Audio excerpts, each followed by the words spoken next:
Hi everyone, my name is Nellie Bly. Although my real name is Elizabeth Cochran, I worked as a journalist in the late 1800s. At that time, women were rarely taken seriously in journalism, so I used a handy any pen and my paper, and I got to what I know. I became known for helping develop something called investigative journalism. This type of journalism goes beyond simply reporting the news. It involves digging deeper, asking questions, and exposing the problems that people need to hear about. Sometimes that means even going undercover. My most my most famous investigation involved going to be insane so I could be admitted to the Women's Lunatic Asylum on Blackwell's Island in New York City. I was working for the New York newspaper, and my goal was to find what really happened inside. To get committed, I acted confused and unstable, and doctors declared me insane. Once inside, I quickly realized the problems were not the patients, but the system.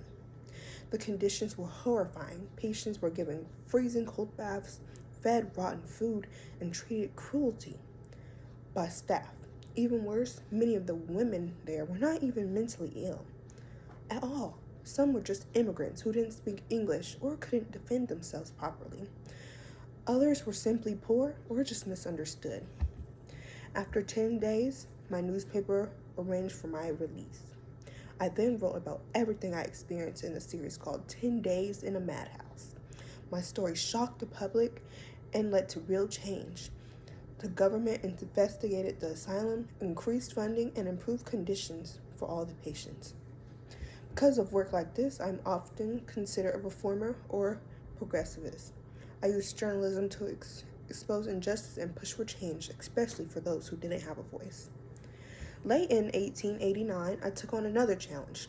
I traveled the world in just 72 days, with my handy dandy bag, of course, breaking a record inspired by a popular novel. I did it alone, showing that women were just as capable as men of adventure and independence. In the end, my goal was always the same: to reveal the truth and make the world a better place.